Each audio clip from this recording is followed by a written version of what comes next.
კიდევ ერთხელ მოგესალმებით, უყურებთ კურიერ 3 საათზე. ნაციონალური მოძრაობის პოლიცსაბჭოს თავმჯდომარეს ბრალი დაუმძიმდა. ამის საფუძველი გამოძიებისთვის 4 ოქტომბერს დაგეგმილი მშვიდობიანი დამხობის შესახებ ლევან ხაბეიშვილის საჯარო განცხადებები გახდა. ნაციონალური მოძრაობის ყოფილი თავმჯდომარე ბრალს არ აღიარებს, თავს უდანაშაულოდ მიიჩნევს მურთაზ ზოდელავაც. მართლ გუნდში კი დარწმუნებულები არიან, რომ ხაბეიშვილი სახელმწიფოს წინააღმდეგ მოქმედებდა. ქრთამის დაპირება კი ზუსტად ისეთივე დანაშაულია, როგორც ქრთამის მიცემა. ნანა გოგატაძემ მოისმინა პოლიტიკური შეფასებები. ნანა, დავიწყოთ სასამართლოთი. არის თუ არა ცნობილი, როდის იმსჯელებს მოსამართლე დაკავებულების აღკვეთის ღონისძიებაზე? დრო უკვე ცნობილია, ზუსტად 3 საათში დაიწყება თბილისის საქალაქო სასამართლოში ლევან ხაბეიშვილისა და მურთაზ ზოდელავას სასამართლო პროცესი. მოსამართლე ფიქრია სიქტურაშვილი იმსჯელებს დაკავებულების შემთხვევაში აღკვეთის ღონისძიების შეფარდებასთან დაკავშირებით. ჩვენთვის ცნობილია თავად სახელმწიფო ბრალდების პოზიცია. პროკურატურა ლევან ხაბეიშვილის შემთხვევაში ითხოვს პატიმრობას, ხოლო მურთაზ ზოდელავას შემთხვევაში მოსამართლე შუამდგომლობის სახით შესთავაზებს გირაოს გათავისუფლებას. რა გადაწყვეტილებას მიიღებს მოსამართლე, ეს რამდენიმე საათში გახდება ცნობილი. იქამდე კი უკვე ვიცით, თავად დაკავებულების პოზიცია არც ერთი ბრალდებული დანაშაულს არ აღიარებს. თავად უფლებადამცველები კი ამტკიცებენ, რომ საქმეში არ დევს არანაირი პირდაპირ მტკიცებულება, რომელიც მათი დაცვის ქვეშ მყოფების ბრალეულობას დაადასტურებს. ჩვენ გავიცანით ბრალდებას, ლევანი არ დაეთანხმა, მიაჩნია, რომ ეს არის პოლიტიკური დაკვეთა და მის ქმედებაში, რა თქმა უნდა, როგორც იურისტი, მეც ვადასტურებ, რომ არ არის არავითარი დანაშაულის შემადგენლობა. ორივე ეს ბრალდება არის, რა თქმა უნდა, სამართლებრივად აბსურდული. მტკიცებულებებს, რაც მოვასწარე და გადავხედე საქმეში, ეს არის პოლიციელების პატაკები და მათი გამოკითხვის ოქმები. საქმეში დევს მისი თითქმის ყველა საჯარო ინტერვიუ, სადაც სხვადასხვა საკითხებზე საუბრობს. წარდგენილ ბრალდებას ჩვენ არ ვეთანხმებით. მურთაზ ზოდელავა არის დაუსაბუთებელი ბრალდების ქვეშ პატიმრობაში. შესაბამისად, ნებისმიერი ღონისძიება, რაც მის გათავისუფლებას ხელს შეუწყობს, ეს ღონისძიებები უნდა იქნეს მიღებული.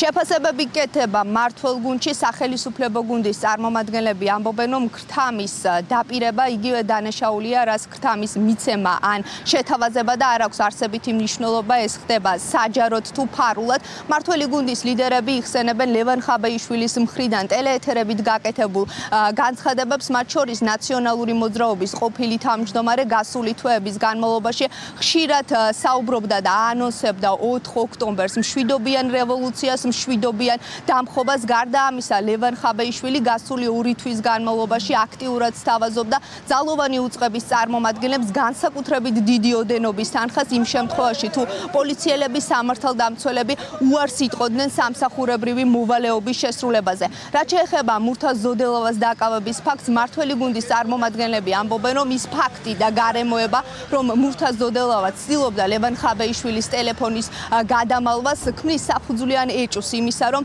ამ სმარტფონში არსებობდა ინფორმაცია, რომელიც გამოძიებას გამოადგება.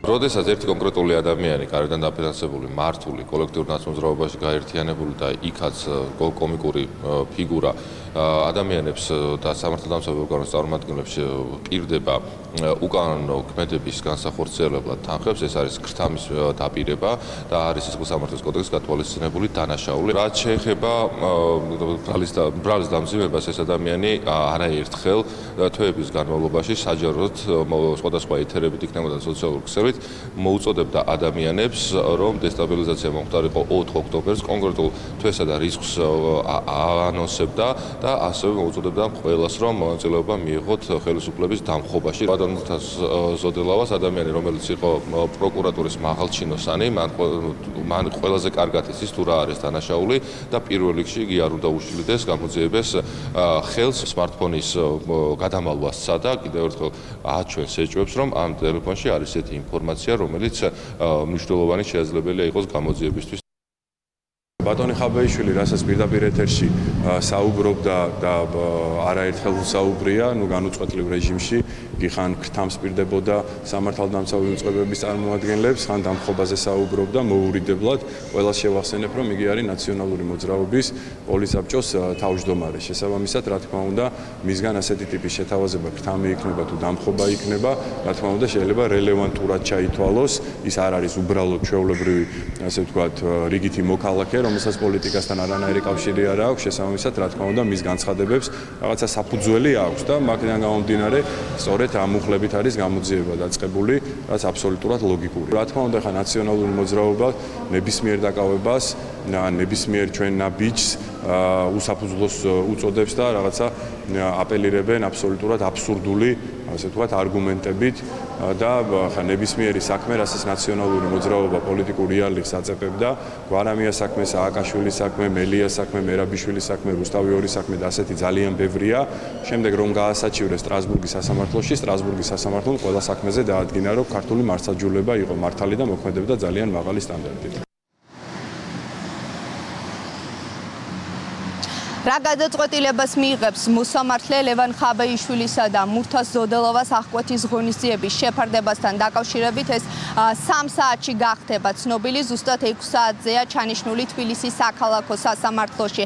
სასამართლო პროცესი იქამდე კი ვიცით, რომ რამდენიმე საათის წინ ორივე დაკავებულს ბრალის ოფიციალური დადგენილება სახელმწიფო უსაფრთხოების სამსახურის შენობაში გააცნეს. გამოძიება ნაციონალური მოძრაობის ყოფილ თავმჯდომარეს ხელისუფლების დამხობისკენ მოწოდებებს და ქრთამის დაპირებას ედავება, ხოლო მურთაზ ზოდელოვას შემთხვევაში გამოძიება მიმდინარეობს 364 მუხლით, რაც გამოძიებისთვის ხელის შეშლას გულისხმობს და 1 წლამდე პატიმრობას ითვალისწინებს. მადლობა, კურიერის პირდაპირ ეთერში საუბრობდა ნანა გოგატაძე. ლევან ხაბეიშვილსა და მურთაზ ზოდელოვას პროკურატურამ ბრალი დღეს წარუდგინა ნაციონალური მოძრაობის ყოფილ თავმჯდომარეს გამოძიება მუხელისთვის ქრთამის დაპირებასა და სახელმწიფო ხელისუფლების დამხობისაკენ საქვეყნოდ მოწოდებას ედავება. მურთაზ ზოდელოვას კი ბრალად გამოძიებისთვის ხელის შეშლის მიზნით გამომძიებლის საქმიანობაში უკანონო ჩარევა ედება. პროკურატურა ხაბეიშვილის შემთხვევაში პატიმრობას, მურთაზ ზოდელოვას მიმართ კი გირაოს შეფარდებას მოითხოვს. საქართველოს გენერალურმა პროკურატურამ უკანონო ქმედების განხორციელების სანაცვლოდ ქრთამის დაპირების, სახელმწიფო ხელისუფლების დამხობისკენ მოწოდების და გამოძიებისთვის ხელის შეშლის ფაქტზე ორ პირს ბრალდება წარუდგინა. საქართველოს სახელმწიფო უსაფრთხოების სამსახურის ანტიკორუფციული სააგენტოს მიერ ჩატარებული გამოძიებით დადგინდა, რომ 2025 წლის აგვისტოსა და სექტემბერში პოლიტიკური პარტია ერთიანი ნაციონალური მოძრაობის პოლიცაბჭოს თავმჯდომარე ლევან ხაბეიშვილი საჯარო სივრცეში, სატელევიზიო ეთერებსა და სოციალურ ქსელებში სისტემატიურად ავრცელებდა მოწოდებებს და შინაგან საქმეთა სამინისტროს განსაკუთრებულ დავალებათა დეპარტამენტის თანამშრომლებს ჰპირდებოდა 200,000 ამერიკული დოლარის ქრთამის სახით გადაცემას. იმ შემთხვევაში, თუ ისინი უარს იტყოდნენ წვრთნასა და ვარჯიშზე, მათზე დაკისრებული სამსახურებრივი მოვალეობის შესრულებაზე. და საჭიროების შემთხვევაში არ გამოიყენებდნენ მათ ხელთ არსებულ კანონით ნებადართულ სპეციალურ საშუალებებს. ამავდროულად ლევან ხაბეიშვილი დასახელებული განსაკუთრებით დიდი ოდენობით თანხის ქრთამის სახით გადახდას, ასევე საჯაროდ ჰპირდებოდა პოლიციის იმ თანამშრომლებსაც, რომლებიც მიაწვდიდნენ სამსახურებრივ საქმიანობასთან დაკავშირებულ ინფორმაციასა და საიდუმლო მასალებს. აღნიშნული ქმედებისთვის იგი დაკავებული იქნა სასამართლო განჩინების საფუძველზე 2025 წლის 11 სექტემბერს და წარედგინა ბრალდება საქართველოს სისხლის სამართლის კოდექსის 329 მუხლის მეორე ნაწილით, რაც გულისხმობს უკანონო ქმედების ჩასადენად მოხელისთვის ქრთამის დაპირებას, რათა მან თანამდებობრივი უფლებების განხორციელებისას და მოვალეობების შესრულებისას ქრთამის მიმცემის სასარგებლოდ განახორციელოს რაიმე ქმედება. ან თავი შეიკავოს რაიმე ქმედების განხორციელებისგან. გარდა ზემოაღნიშნული ბრალდებისა, ამავე საქმეზე დამატებით მოპოვებული მტკიცებულებების საფუძველზე ლევან ხაბეიშვილს ბრალი ასევე წარედგინა საქართველოს სისხლის სამართლის კოდექსის 317 მუხლით, რაც გულისხმობს საქვეყნოდ მოწოდებას სახელმწიფო ხელისუფლების დამხობისაკენ. ბრალდებული 2025 წლის ივნისიდან სატელევიზიო ეთერებიდან და სოციალური ქსელის საშუალებით მოქალაქეებს სისტემატიურად მოუწოდებდა ისეთი ქმედების ჩადენისაკენ, როგორიცაა სახელმწიფო ხელისუფლების დამხობა, რისთვისაც განსაზღვრავდა კონკრეტულ თარიღსა და ადგილს.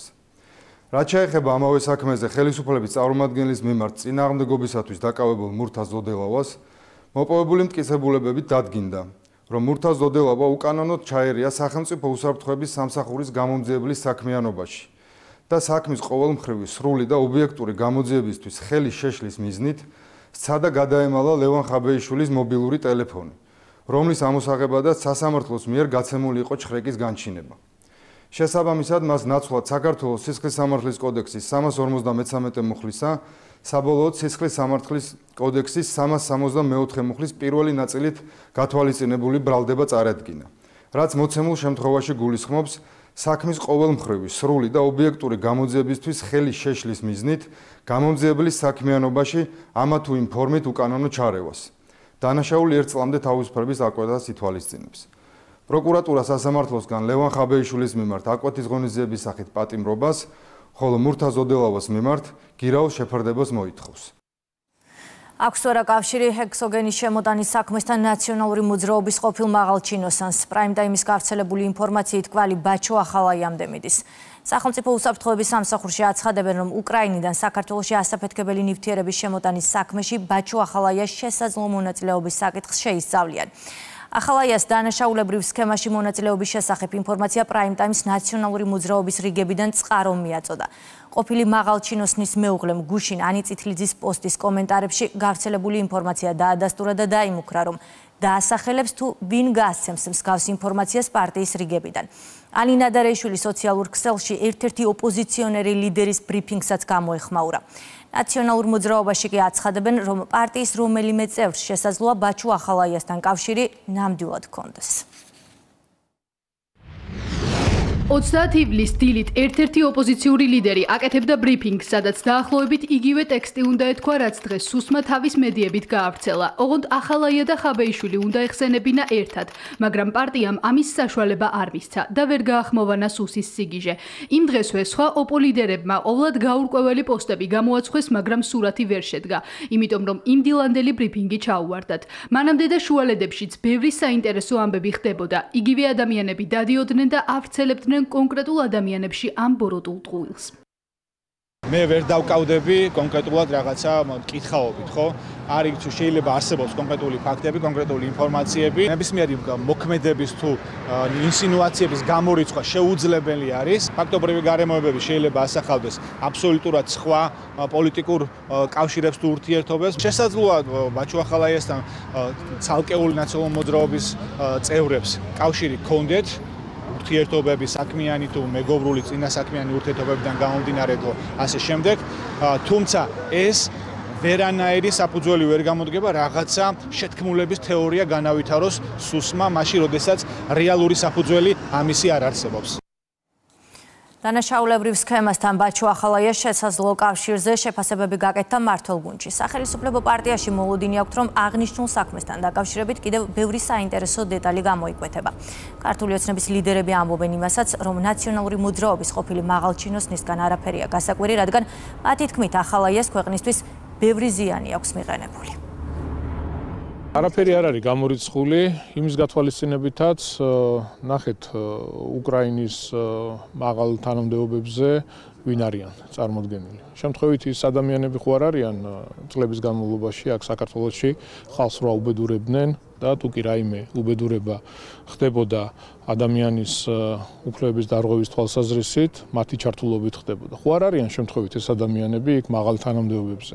ძალიან ბევრი რამე გაირკვევა აღნიშნულ ფაქტთან დაკავშირებით, მიმდინარეობს გამოძიება, ცხადია, ძალიან მძიმეა ეს ყველაფერი, თუმცა მადლობა მინდა გადაუხადო უსაფრთხოების სამსახურის თანამშრომლებს, ძალიან მნიშვნელოვანი ოპერაცია იქნა ჩატარებული და ნახოთ, დაველოდოთ.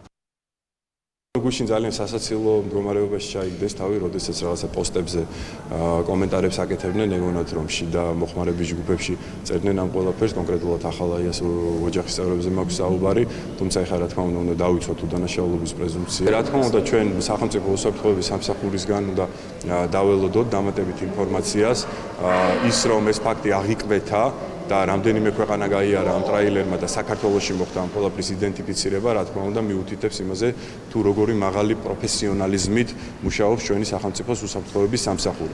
აქ დასადგენი არის, რაზეც მიდის მუშაობა, რომ განკუთვნილი იყო ეს ასაფეთქებელი ნივთიერება კონკრეტულად საქართველოში რომ დარჩენილიყო, თუ საქართველო გამოიყენებოდა სატრანზიტო ქვეყნად, ამასთან დაკავშირებითაც, რა თქმა უნდა, სუსი დამატებით ინფორმაციას მიაწვდის ჩვენს მოქალაქეებს, როდესაც უფრო მეტი დეტალი გახდება ცნობილი, თუმცა ეხლა ალოგიკური იმაში არაფერი არ არის, ნამდვილად პოლიტიკური შეფასება რო გავაკეთოთ, რომ ეს კონკრეტულად საქართველოსთვის იყო განკუთვნილი. ჩვენ კარგად გვახსოვს, რომ უკრაინის სპეცსამსახურები იყვნენ ჩართულები მიხეილ სააკაშვილის შემოყარებაში საქართველოში, კონკრეტულად ბატონი ლორდ კიფანიძე ხელმძღვანელობდა ამ სპეცოპერაციას, რომელიც ვანო მერაბიშვილის მოადგილე გახდათ და დღეს იკავებს ძალიან მაღალ პოზიციას უკრაინის, ასე ვთქვათ, დაზვერვის სამსახურში და შესაბამისად, რა თქმა უნდა, ეს ყველაფერი ლოგიკურია, რომ სწორედ იგივე ხელით არის დაგეგმილი.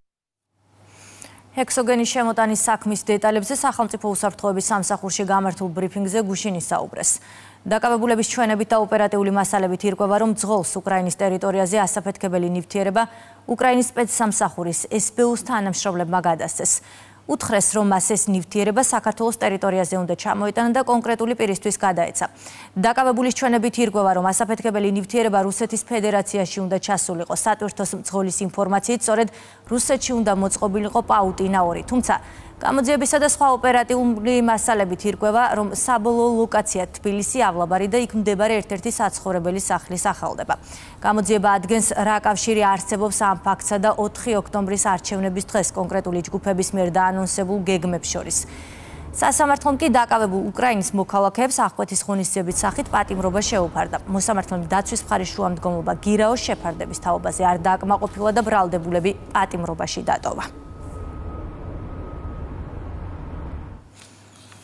კიდევ ერთი საქმე საქართველოს პროკურატურამ სახელმწიფო პოლიტიკური თანამდებობის მქონე პირის მიერ სამსახურებრივი უფლებამოსილების ბოროტად გამოყენებისა და უკანონო შემოსავლის ლეგალიზაციის ფაქტებზე თავდაცვის ყოფილ მინისტრს ბრალდება წარუდგინა.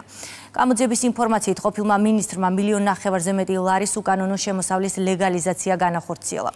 გამოძიების ინფორმაციით თავდაცვის მინისტრის მითითებით ხელოვნურად გაზარდეს ფასი და 1,323,000 ლარით უფრო ძვირად შეისყიდეს მაგნიტურ რეზონანსული ტომოგრაფიის აპარატი. იანვარში ბურჭულაძის ოჯახმა 554,000 ევროთ ესპანეთში სახლი შეიძინა. უკანონო ქონების წარმოშობის წყაროს დამალვის მიზნით კი გააფორმა სესხისა და ნასყიდობის ფიქტიური ხელშეკრულებები წყნეთში უძრავი ქონების გასხვისების შესახებ. პროკურატურა ბრალდებულისთვის აღკვეთის ღონისძიების სახით პატიმრობის გამოყენების შუამდგომლობით სასამართლოს კანონით დადგენილ ვადაში მიმართავს. თუ ჩვენ ვიმსჯელებთ იმ პოზიციიდან, რომ იგი დაანშაულოა და დაანშაული არ ჩაუდენია და ყველა ის მტკიცებულება, რაც შეიძლება საეჭვოდ მოეჩვენოს პროკურატურას და გამოძიებას, შეგვიძლია დავასაბუთოთ და წარმოვადგინოთ, მაშინ რა თქმა უნდა მოულოდნელი. ის საფრთხეები, რისთვისაც გამოიყენება პატიმრობა, უბრალოდ არ არსებობს და არ არსებობს მით უმეტეს მტკიცებულება ამ საფრთხეების არსებობის შესახებ.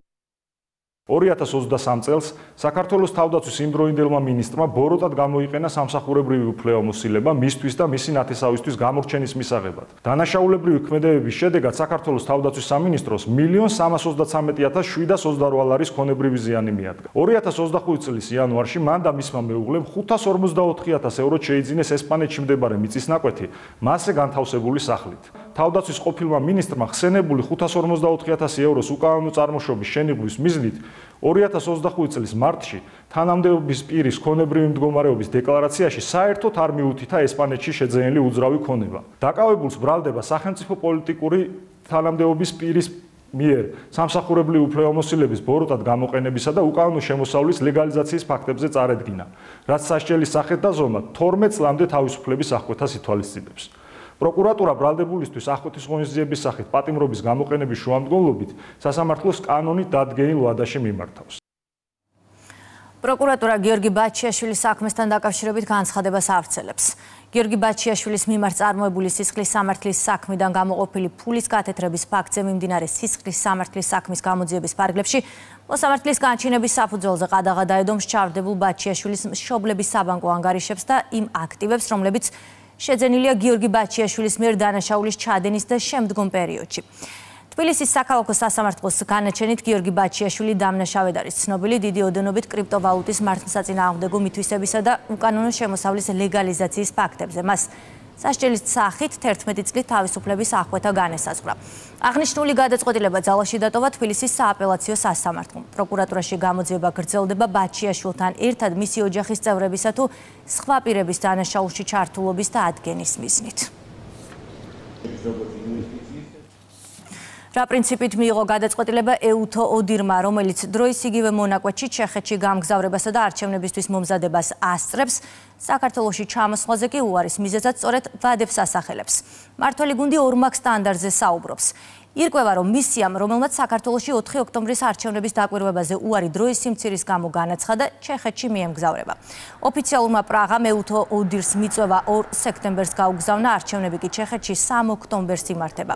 ცოტა ხნის წინ სოციალურ ქსელში განცხადება გაავრცელა კოალიცია ცვლილებების წევრმა თენგო თევზაძემ. ის აცხადებს, რომ ჩეხეთში ეუთოს მისიის გაგზავნის შესახებ რამდენიმე თვით ადრე იყო ინფორმირებული და მას ეუთო ოდირმა 4 აგვისტოს მიწერა, რომ მისიას აგროვებდა. თბილისში განმარტავენ, რომ მისიას გაცილებით ადრე აქვს ინფორმაცია ამა თუ იმ ქვეყანაში არჩევნების შესახებ, თუმცა აქ საუბარია ოფიციალური მიწვევის თარიღზე. კურიერმა დღეს წერილი მიწერა ეუთო ოდირს ოფიციალურად გაასაჯაროოს ინფორმაცია, როდის მიიღო მიწვევა პრაღიდან. დაგვიანება არის ფორმალური ნიშანი და ფორმალური საფუძველი მათი უარის, მაგრამ ჩვენ ყველამ ძალიან კარგად ვიცით ევროკავშირის ინსტიტუტების პოლიტიკა, მათ არაერთხელ გააკეთეს განცხადებები და კონკრეტული ვადებიც დააწესეს, რომ ქართულ ოცნებას თუ სურს ევროკავშირის ინსტიტუტებთან ურთიერთობა, მათ უნდა შეასრულონ და ნაბიჯები უნდა გადადგან დემოკრატიისკენ. წინაასა მივიღეთ საწინააღმდეგო განცხადებები. ამიტომ ბუნებრივია ეს დამოკიდებულება არ აღიარება მათი არათანამშრომლობა მათთან ევროკავშირის ინსტიტუტების მხრიდან გაგრძელდება. 2008 წელს ყველას გვახსოვს უმოკლეს დროში მოახდინეს რეაგირება, ორგანიზება და ჩამოვიდნენ, ხო? მაგრამ მათიც მესმით. მე გულწრფელად ვამბობ, თავიდანვე ვიყავი დარწმუნებული, რომ ისინი არ ჩამოვიდოდნენ. არ ჩამოვიდოდნენ იქედან გამომდინარე, ყველას გვახსოვს, აგერ რამდენიმე თვის წინ იყო საპარლამენტო არჩევნებში, სადაც ჩვენ გავიმარჯვეთ, მათ დადეს დასკვნა არჩევნებთან დაკავშირებით, რომ ყველა პოლიტიკურ პარტიას ჰქონდა შესაძლებლობა თავისუფალ გარემოში ჩაეტარებინა საარჩევნო კამპანია, როგორ თავს დაესხნენ, როგორ გადაუარეს, როგორ აბულინგებდნენ, არა მხოლოდ ქვეყნის შიგნით, გარეთაც. ხო გახსოვთ ევროპარლამენტში სხვადასხვა მაღალი თანამდებობის პირების მხრიდან, სხვადასხვა ქვეყნის მაღალი თანამდებობის პირების მხრიდან რა განცხადებები კეთდებოდა მათ დასკვნასთან დაკავშირებით, ფეხქვეშ გათელეს, გადაუარეს ამ ორგანიზაციას და ცხადია სურვილი არა აქვთ, შიში აქვთ და ეშინიათ, რომ კიდევ იმ ბულინგის და ზეწოლის ქვეშ არ მოექცნენ.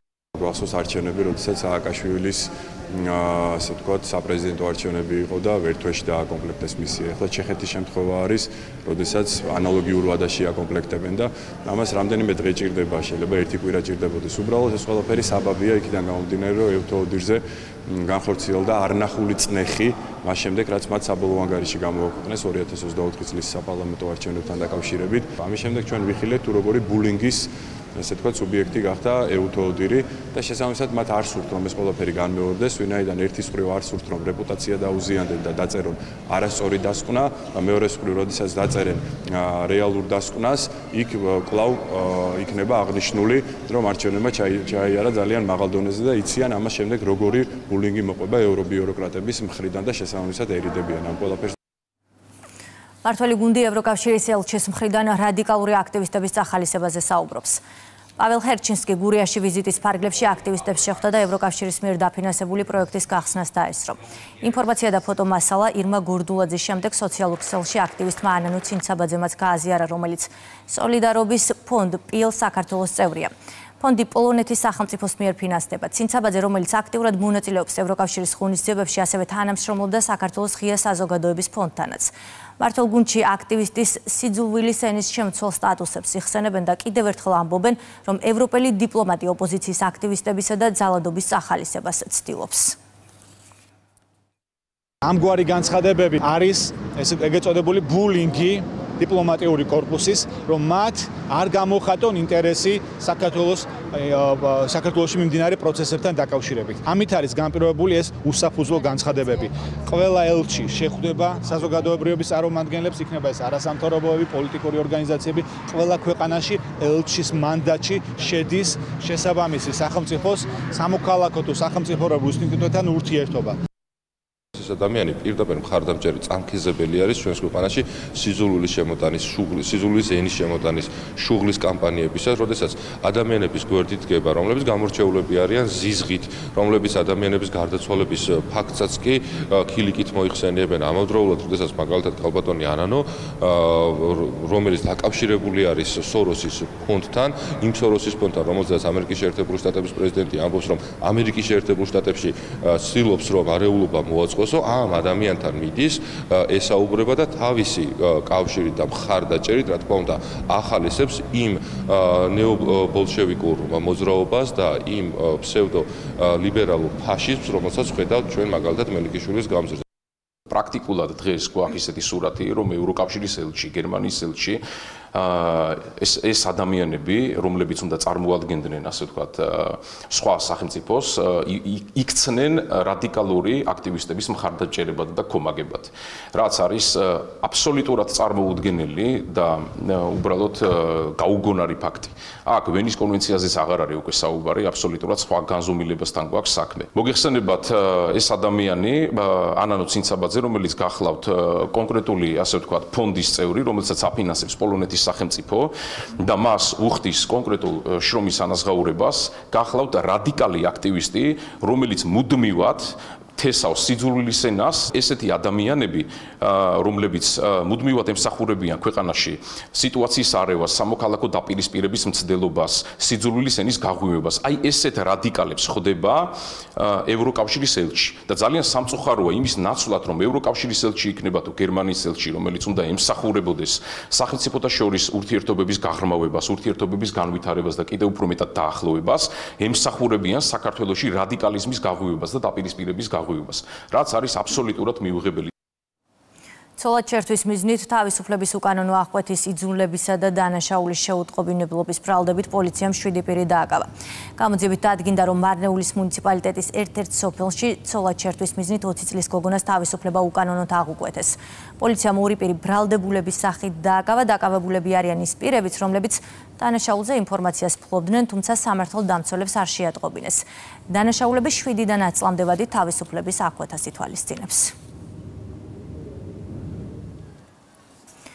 პოლიციამ თბილისში მომხდარი დაჭრის ფაქტით ხელკვალზე გახსნა, დაკავებულია 1 პირი. გამოძიების ინფორმაციით ბრალდებულმა წარსულში მომხდარი კონფლიქტის ნიადაგზე პირს ცეცხლსასროლი იარაღიდან გასროლით მრავლობითი ჭრილობა მიაყენა და შემთხვევის ადგილიდან მიიმალა. დაჭრილი მამაკაცი სამედიცინო დაწესებულებაშია მოთავსებული. დაკავებულს კი ბრალის დამტკიცების შემთხვევაში 4-დან 7 წლამდე პატიმრობა მოუწევს. ცენტრალური საარჩევნო კომისიის სხდომა და ახალი გადაწყვეტილება CESCOM საერთაშორისო დამკვირვებლად კიდევ 4 ორგანიზაცია დაარეგისტრირა. 12 სექტემბრის მდგომარეობით რეგისტრირებულია 23 საერთაშორისო და 11 ადგილობრივი ორგანიზაცია. ასევე აკრედიტაცია გაიარა 16-მა მედია საშუალებამ. ცენტრალურმა საარჩევნო კომისიამ კიდევ 4 საერთაშორისო ორგანიზაცია დაარეგისტრირა. 12 სექტემბრის მდგომარეობით ცენტრალურ საარჩევნო კომისიაშია დარეგისტრირებული 23 საერთაშორისო ორგანიზაცია, 11 ადგილობრივი სადამკვირვებლო ორგანიზაცია, ასევე აკრედიტაცია აქვს გავლილი 16 მედია საშუალებას. რა თქმა უნდა, ძალიან მნიშვნელოვანი არჩევნებზე დაკვირვება, სწორედ ამიტომ კიდევ ერთხელ შევახსენებთ მათ რეგისტრაციისა და აკრედიტაციის ბოლოვადებს. საერთაშორისო ორგანიზაციებისთვის რეგისტრაციის ბოლოვადა გახლავთ 27 სექტემბერი, ადგილობრივი სადამკვირვებლო ორგანიზაციებისთვის რეგისტრაციის ბოლოვადა 24, ხოლო მედია საშუალებებისთვის არის 29 სექტემბერი. დიღმის მასივში მასშტაბური მრავალფუნქციური საზოგადოებრივი ცენტრის მშენებლობა იგეგმება. პროექტის ფარგლებში 16,000 კვადრატულ მეტრ ფართობზე 3 ბლოკი აშენდება, სადაც სხვადასხვა სპორტული და კულტურული სივრცე მოეწყობა. სამშენებლო სამუშაოებზე ტენდერი უახლოეს მომავალში გამოცხადდება. პროექტის დეტალებს დედაქალაქის მერი მოადგილე ანდრია ბასილაიასთან ერთად ადგილზე გაეცნო. ერთადერთი მოთხოვნა პრობლემების მოხდება აღნიშნული შენობის დემონტაჟი, რომელიც არის ავარიული, არის ცუდ მდგომარეობაში და გაკეთდება ძალიან მაგარი მულტიფუნქციური ცენტრი, ეს იქნება ყველაზე დიდი თბილისში, რაც კი აგვიშენებია 16000 კვადრატული მეტრი.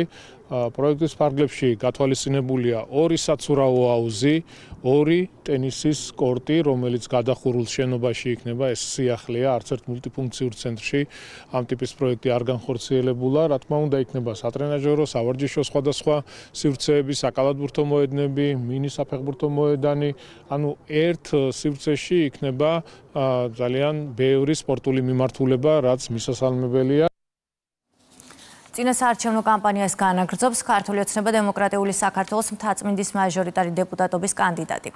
ზურაბ აბაშიძე პარლამენტის წევრთან, მთაწმინდის რაიონის დელეგატთან და ქართული ოცნების მთაწმინდის რაიონის საარჩევნო შტაბის ხელმძღვანელთან ერთად ლარსისა და გალის ქუჩების მცხოვრებლებს შეხვდა. ისაუბრეს 4 ოქტომბრის არჩევნების საკითხსა და მოქალაქეებისთვის სხვადასხვა აქტუალურ თემებზე. ქონდა შეხვედრა მთაწმინდის რაიონში ვერაზე მოსახლეობასთან, სადაც კიდევ ერთხელ ჩვენ დავინახეთ ის პრობლემები, რომელიც აწუხებს ჩვენ მოქალაქეებს, რა თქმა უნდა, ეს არის ავარიული შენობების შანაცვლების საკითხი, ბუნებრივია, იცით რომ ჩვენ ამაზე ძალიან ინტენსიურად და მნიშვნელოვანი ნაბიჯების გადადგმას ვაპირებთ მომავალი წლიდან და ეს ძალიან კარგად გაიგეს დღეს ჩვენო მოქალაქეებმა. ასევე იცით რომ მთაწმინდის რაიონი მჭიდროდ დასახლებული კომპაქტური რაიონია და ბუნებრივია აქ არის ბევრი სივრცე იმისათვის რომ პარკირების თავისუფლება გქონდეთ მოქალაქეებს და ეს პრობლემას ბუნებრივია იქნება განხილული მომავალში და მაქსიმალურად იქნება მხარდაჭერა მუნიციპალიტეტის მხრიდან. წინასაარჩევნო კამპანიის ფარგლებში ქართული ოცნების ზღვის უბნის მაჟორიტარობის კანდიდატიც განაგრძობს მოსახლეობასთან შეხვედრებს. ირაკლი ბენდელიანმა შეხვედრა ამჯერად ზღვის უბნის მე-9 კვარტლის ნომერ მე-12 კორპუსთან გამართა. ისამართზე სკვერის მოწყობის სამუშაოები მიმდინარეობს, რომელიც დასკვნით ეტაპზეა. მოსახლეობას მოძველებული კომუნიკაციების შეცვლის სურვილი აქვს, რაც სამომავლოდ რაიონული გამგეობის ჩართულობით განხორციელდება. ძალიან მაგარი ოჯახის შვილი 2 წლის იყო, როდესაც თენქაზე ჩვენ ვიმყოფებით მე-9 კვარტლის ნომერ მე-12 კორპუსთან, სადაც დასკვნით ეტაპზე არის სკვერის მოწყობის სამუშაოები, ასევე მალე დაიგება ასფალტის საფარი. ჩვენ აქტიური კომუნიკაცია გვექნება ადგილობრივ მოსახლეობასთან, განვიხილავთ მათ პრობლემებს, მათ საჭიროებებს, დავეხმარებით მათ მოგვარებაში. მე დარწმუნებული ვარ, ის პროექტები, რაც დაწყებულია ბატონი კახიკალაძის მერობის პერიოდში, აუცილებლად დასრულდება. საზეიმო ღონისძიება ბათუმის სახელმწიფო საზღვაო აკადემიაში შეაჭარის მთავრობის თავმჯდომარემ პირველ კურსელებს სტუდენტობა მიულოცა, ხოლო კურს დამთავრებულებს პროფესიულ საქმიანობაში წარმატებები უსურვა. სულხან თამაზაშვილის განცხადებით, საზღვაო სექტორის განვითარების მიზნით რეგიონში აქტიურად გაგრძელდება საზღვაო განათლების მხარდაჭერა. მთავრობის თავმჯდომარემ ბათუმის საზღვაო აკადემიის ინფრასტრუქტურაც დაათვალიერა. ეს არის ჩვენთვის მნიშვნელოვანი დღე და მინდა ვუსურვო თითოეულ სტუდენტს, თითოეულ კურსდამთავრებულს წარმატებული კარიერა, ვუსურვო მათ მიღწეული წარმატებები განათლების მიღების პროცესში და სახელმწიფო ყოველთვის თითოეული მათგანის გვერდით იქნება მსოფლიოს ნებისმიერ წერტილში. იწყება ახალი სასწავლო წელი. მე ყველა პირველი კურსელს ვლოცავ სტუდენტობას, დღეს გავაცილეთ კიდე კურსდამთავრებულები. საზღვაო აკადემია ყოველთვის სად არის, რომ მათ გვერდში დაუდგეთ საჭიროების შემთხვევაში. საზღვაო აკადემიაში ყველანაირი პირობა შექმნილი სტუდენტებისთვის, რომ კარგი სწავლა-განათლება მიიღონ პროფესიული განვითარებისთვის. მუსიკალური შემოდგომა 2025-ის ფარგლებში რუსთავში დავით კლდიაშვილის სახელობის სკვერში კონცერტი გაიმართა. მსმენელის წინაშე ანსამბლი ალილო, სალომე ბაკურაძე, კახა კუხიანიძე, დათუნა მგელაძე და თიკა ბალანჩინი წარსდგნენ. პროექტი კულტურის სამინისტროსა და შემოქმედებითი საქართველოს მხარდაჭერით ხორციელდება. დიდი მადლობა მინდა უთხრა დღევანდელი საღამოს ორგანიზატორებს, კულტურის სამინისტროს და შემოქმედებით საქართველოს. ძალიან მნიშვნელოვანია ესეთი საღამოები, მით უმეტეს ესეთი შერწყმა, როცა ქალაქური სიმღერებიც არის წარმოდგენილია ევროპული სტილის მუსიკა. ათინათის კულტურის ცენტრი ქართველი მხატვრების ანდრო ვეკუასა და თეა ჯორჯაძის სხვადასხვა მედიუმში შესრულებული ნამუშევრების გამოფენას მასპინძლობს. გამოფენაზე ნამუშევრები ათინათის კერძო კოლექციიდან არის წარმოდგენილი და მისი ნახვა ერთი თვის განმავლობაში იქნება შესაძლებელი. ათინათის კერძო კოლექცია, რომელიც დაკომპლექტებულია სხვადასხვა მედიუმში შესრულებული ნამუშევრებით, ნათელ სურათს ქმნის ქართული ხელოვნების განვითარების უწყვეტ ხაზზე მოდერნიზმიდან დღევანდელობამდე. ამჯერად წარმოვადგენთ ათინათის კერძო კოლექციაში დაცული ორი ქართველი თანამედროვე გამორჩეული ხელოვანის ანდროვე კუას და თეა ჯორჯაძის სხვადასხვა მედიუმში შესრულებულ ნამუშევრებს. გამოფენაზე დამთვალიერებელი ნახავს ორივე ხელოვანის საეტაპო მნიშვნელობის ნამუშევრებს, რომლებიც ძალიან ზუსტად ასახავენ თითოეული მხატვრის დამოკიდებულებას დროისა და სივრცისადმი. კურიერი პირდაპირ ეთერში დაბრუნდება 6 საათზე, იქამდე კი დღის ყველა სიახლეს გაიცანით რუსთავი 2G-ზე. დროებით.